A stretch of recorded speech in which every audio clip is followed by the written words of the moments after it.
मनपा जप्ती पथकाकडून Sanjay polytechnic chairman principal cabin seal, 27 lakh रुपये थकबाकी, तर शैक्षणिक संकुलनास सवलत द्या, संस्थेची मागणी। धुळे मनपा प्रशासनाच्या वतीने मालमत्ता थकबाकीदारांवर कारवाईचा बडगा सुरू असून थकबाकीदारांना थकबाकी भरण्याचे आवाहन केले गेले। त्यानंतर नोटिसा देऊन देखील वेळोवेळी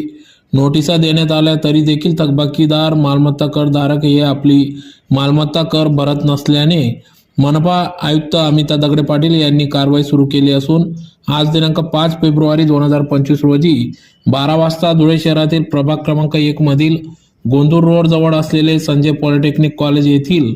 कॉलेजकडे 27,32,161 रुपये थकबाकी असल्याने वेळोवेळी नोटिसा देण्यात आल्या तरी देखील सदर चेअरमन प्रिन्सिपल यांनी दुर्लक्ष केल्याने आज अखेर मनपा जप्ती पथकाकडून चेअरमन व प्रिन्सिपल कॅबिन सील करण्यात आली। यावेळेस मनपा अतिरिक्त आयुक्त करुणा डहाळे, मनपा जप्ती पथक प्रमुख तथा अधीक्षक श्री जाधव, वसुली अधीक्षक KG शेख, निरीक्षक मधुकर निकुम, निरीक्षक पंकज शर्मा, रवींद्र पाटील, जयवंत देवरे, सुदर्शन देवरे आदी पथकाने सदरची कारवाई केली।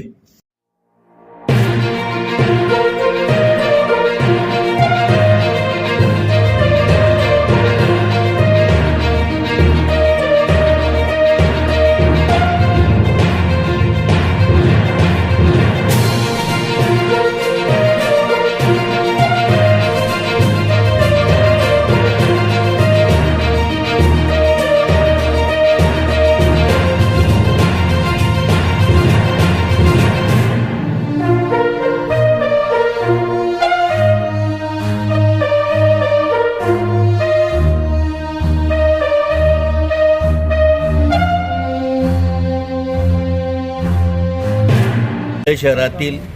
हद्दवाढसह बऱ्याच मालमत्ता धारकांकडे मोठ्या प्रमाणात थकबाकी असल्याने महाशय आयुक्त अमिता दगडे पाटील यांच्या मार्गदर्शनाखाली तसेच अतिरिक्त आयुक्त करुणा डहाळे मॅडम यांच्या नियंत्रणात व उपायुक्त शोभा भाविस्कर मॅडम, सहाय्यक आयुक्त स्वालिया मालगावे मॅडम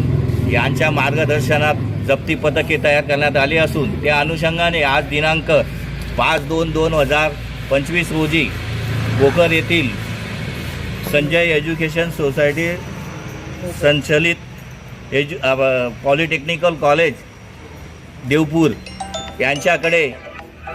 27,32,161 रुपयांची थकबाकी असल्याने व वारंवार जप्तीच्या नोटिसा, लोक अदालतीच्या नोटिसा देऊनही सदर प्रतिसाद न दिल्याने